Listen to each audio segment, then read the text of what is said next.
You could say I traded in chaos for candy when I met Ben. My days used to be filled with managing disasters and cleaning up corporate messes, but then love swept in, and before I knew it, I was knee-deep in sugar and spice and everything nice at Sugar Haven, Ben's family candy store. It wasn't long before I took over the store's finances, and we started to see some real success. "Good morning, love," Ben greeted me one Monday as I stepped into the sweet aroma of our shop. His smile was infectious, and despite the tension that was brewing, it was a reminder of why I was here. "Morning," I replied, flipping through the mail. "Bills mostly, which I have learned to manage like a pro." "Sales are up this month. That new chocolate line is a hit," I said, trying to keep things positive. Ben shrugged a bit too casually. "Yeah, well, that's all you, isn't it? Mom still thinks I'm the candy king." He chuckled, but I could tell the words weighed on him more than he let on. Speaking of the devil, Linda waltzed in, all smiles and no sense of personal space. "Benjamin, my boy, you've outdone yourself. The store looks fabulous," she beamed, patting her son on the back. Her gaze then slid over to me, and her lips pursed just slightly. "Anna still playing shopkeeper, I see." I let out a soft sigh. "Good morning, Linda. And yes, playing shopkeeper is keeping us in the black," I responded, keeping my tone even. It was too early for a spat, and the last thing I wanted was to give her the satisfaction of seeing me ruffled. "Numbers, numbers," she said, waving a hand in dismissal.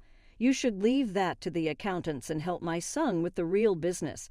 Her eyes glinted with that all-too-familiar mix of disdain and condescension. Before I could answer, Ben stepped in. "Mom, Anna's doing more than fine. We're doing great because she's got a head for business." He slipped an arm around my waist in a silent show of solidarity. Linda sniffed, clearly not convinced. "Well, as long as my boy is happy, I suppose that's what matters." With that, she flounced off to the other side of the store, presumably to find some other way to remind us of her presence. Ben squeezed my side apologetically. "Don't let her get to you," he murmured. I shook my head, forcing a smile. "I'm not. Let's just focus on the shop, okay?" And focus we did. With each day, Sugar Haven became more than just a candy store. It was our little piece of paradise. At least, that's what I thought until everything began to crumble. I started noticing the changes when the deliveries got more frequent, and they weren't full of sugar or spice, but things that had price tags that made my stomach drop. "Another package, Ben?" I asked one evening as I locked up the register. I held up a sleek gadget still in its shiny packaging. It looked expensive. "Oh, that's the new phone I ordered," Ben said with a grin as he cut open the box like a kid on Christmas. "Top of the line." I raised an eyebrow. "Don't we have other things to invest in? The mixer in the back has been making that funny noise." Ben dismissed me with a wave of his hand, his attention fixed on peeling the protective film off his new toy. "It's fine, Anna. We've got to treat ourselves too, you know." A part of me wanted to argue, to remind him of the thin line we were walking financially, but I bit my tongue. It wasn't just the phone either. Linda had taken to showing off new outfits every other week, parading through Sugar Haven like it was her personal runway. "Anna, look at this dress. Isn't it just darling?" Linda twirled in a floral number that had to cost more than we made in a day. "It's nice," I said, keeping my voice neutral. "But aren't we supposed to be saving up to fix the sign out front?" Linda scoffed, patting her son's cheek. "Nonsense. The store is doing wonderfully. Benjamin, tell her." Ben, who had been half listening, nodded along. "Yeah, we're doing great, Anna. Don't worry so much." That was the problem, though. I did worry. I worried every time I looked at our books and saw the numbers that didn't add up. Doing great wasn't the term I would use when every profit we made was being swallowed by personal purchases. "Look, I'm just saying we should be careful." I tried again later that week as we sat down to look at our finances. "Maybe we can set a budget for personal expenses." Ben looked at me like I'd suggested we sell the store and become circus performers. A budget? Come on, Anna. We're not that bad. And it's not like you to be stingy. It stung, that word, stingy. I wasn't being stingy. I was being sensible. It's not about being stingy, Ben. It's about being smart. We have to think about the future of Sugar Haven. He didn't seem to hear me, though, already scrolling through a website for another purchase. You worry too much, he said, half distracted. It'll all work out. Things took a turn when Linda decided to bring in some extra help. It was a Tuesday, I remember, because Tuesdays were inventory days, and I was elbow-deep in organizing our latest shipment of candy jars when she walked in, arm in arm with a girl who couldn't have been older than 20. "Anna, this is Tessa," Linda announced with a flourish. "Tessa, dear, this is Anna, my son's assistant." I straightened up, wiping my hands on my apron. "Nice to meet you, Tessa, but I'm actually the co-manager here." Tessa offered a smile that didn't quite reach her eyes. "I've heard a lot about you. I'm really excited to be part of the team." I glanced at Linda, whose smug look was enough to tell me she hadn't consulted Ben about this new development. "What exactly will Tessa be assisting with?" I asked, trying to keep my tone friendly. "Oh, she's going to be helping out with the business side of things. You can only do so much, after all," Linda said with a dismissive glance at my inventory list. I nodded, still a bit confused. "All right, well, we have a system here, so I'll have to bring her up to speed."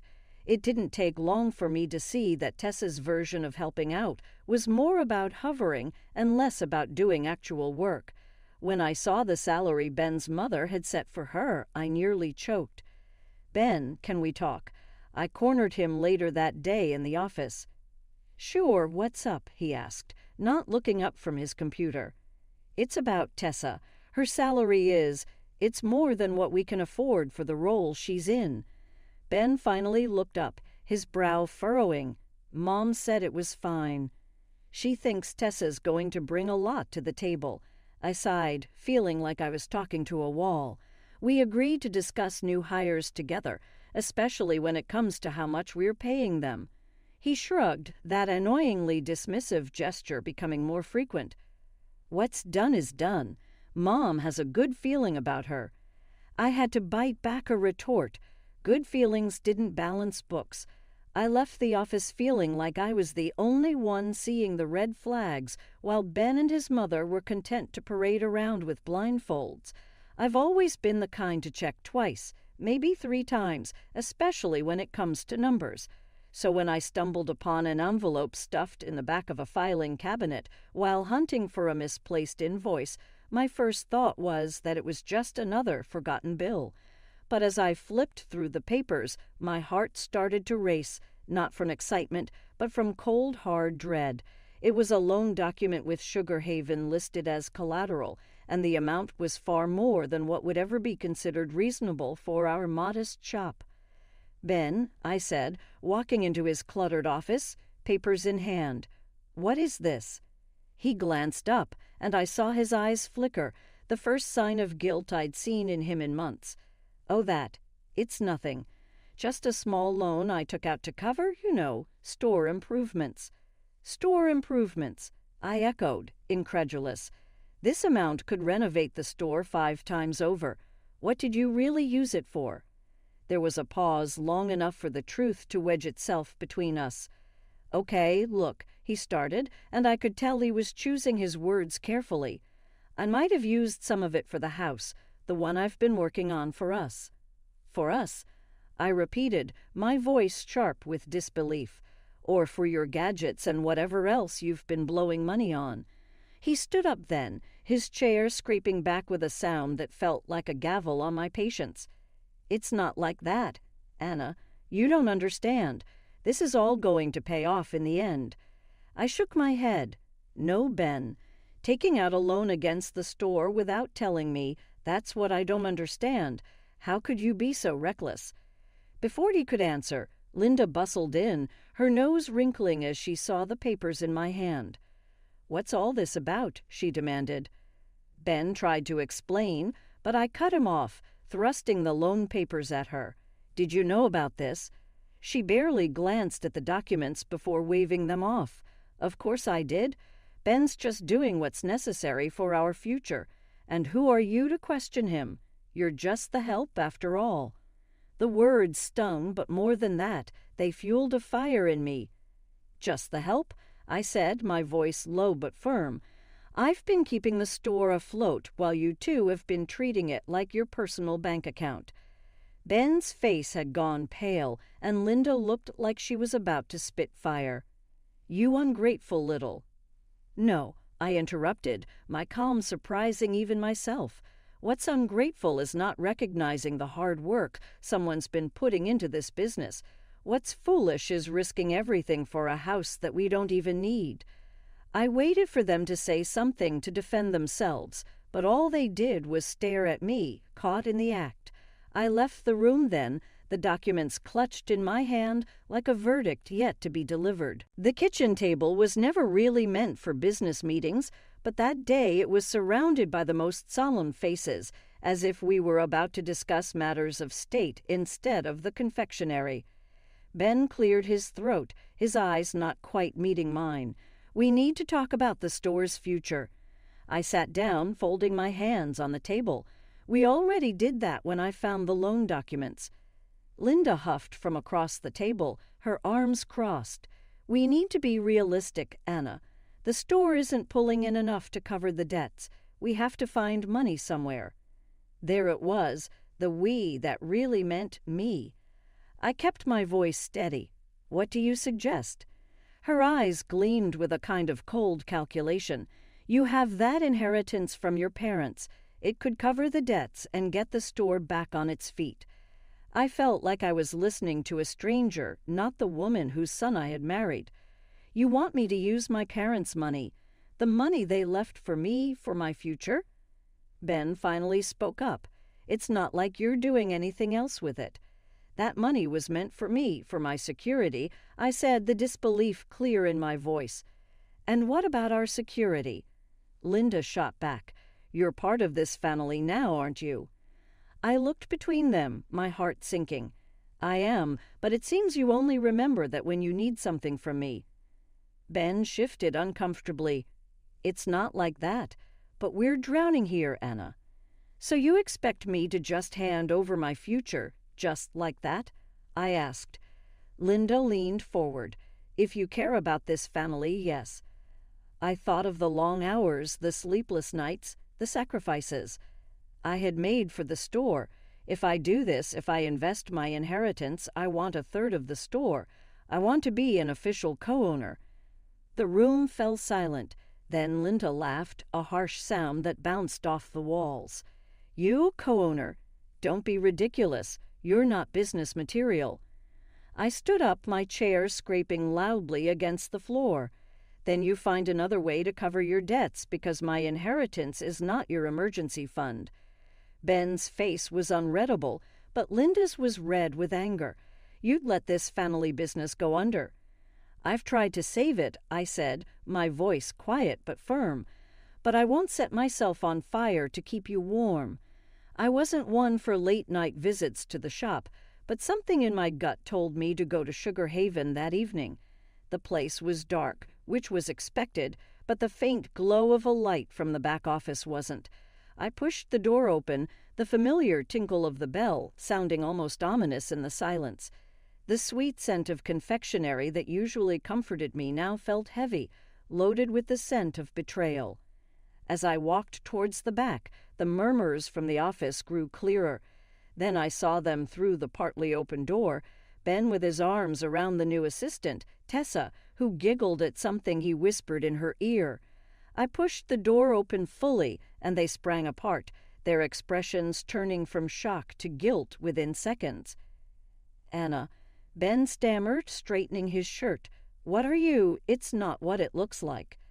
I crossed my arms, feeling a cold calm settle over me. "Really?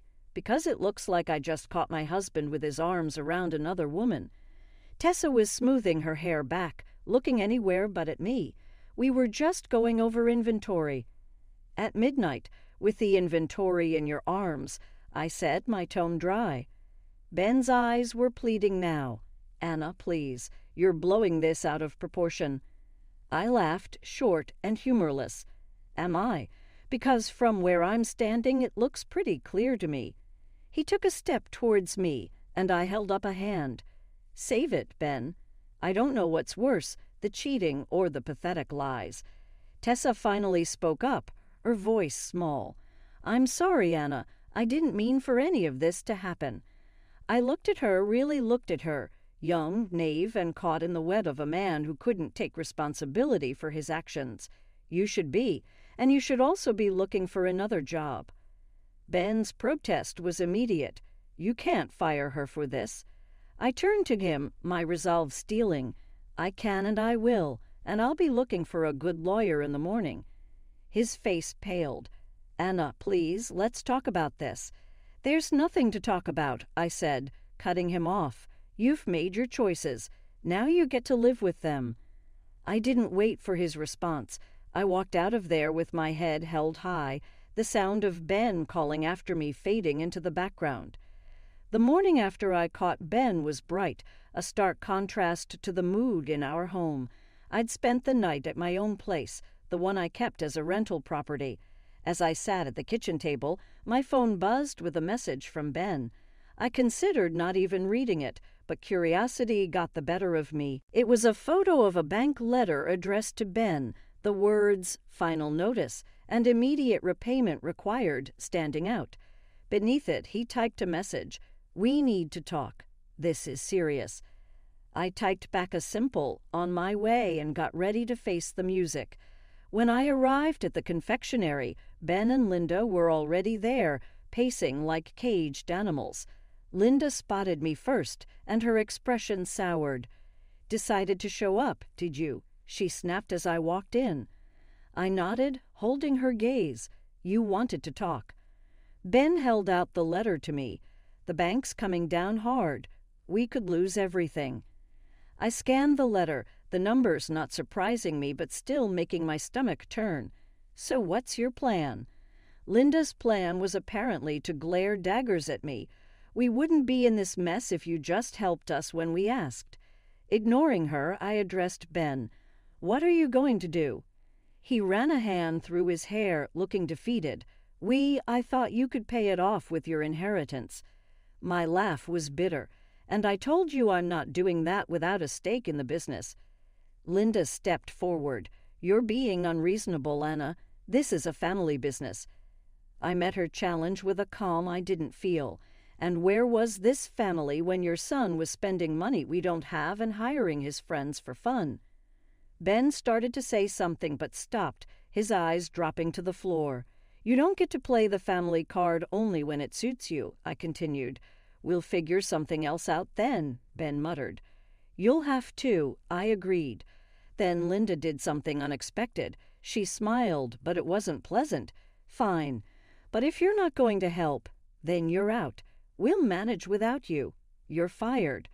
I stared at her, letting the silence stretch out. Before I matched her smile with my own. Okay. Their surprise was almost comical. Just like that? Ben asked, his voice incredulous. Just like that, I confirmed. But I want you to know, I took photos of you and Tessa. I have records of all the money you've wasted. If you think you can fire me and sweep all this under the rug, you're wrong. Linda's smile vanished. You wouldn't dare. Oh, but I would, and when I leave, I'm taking all my hard work with me. You can explain to the bank why the business is about to tank without the person who was actually running it. Months had passed since I last set foot in Sugar Haven, and life had taken on a new kind of normal.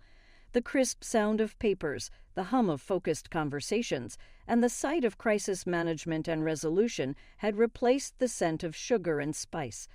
I sat in my new office, a stark contrast to the confectioner's back room, when my phone rang. Glancing at the caller ID, I saw it was Claire, a former employee at the shop and the only one I still talked to. Hey, Claire, what's up? I greeted with a hint of caution. News about Sugar Haven always carried a tinge of the past. You haven't heard then? Claire's voice was a mix of pity and discomfort. The shop, they closed down last week. The bank foreclosed on them and the house too. I leaned back in my chair, a weight lifting off my shoulders that I hadn't realized was there. I see. And Ben and his mother. There was a pause. They're not doing great. Rumor has it they've moved in with his aunt. No one's seen them much. I sighed, not quite sure how to feel. Thanks for letting me know, Claire. She hesitated before adding, Anna, everyone knows you were the heart of that place. It was never the same after you left. A small, sad smile touched my lips.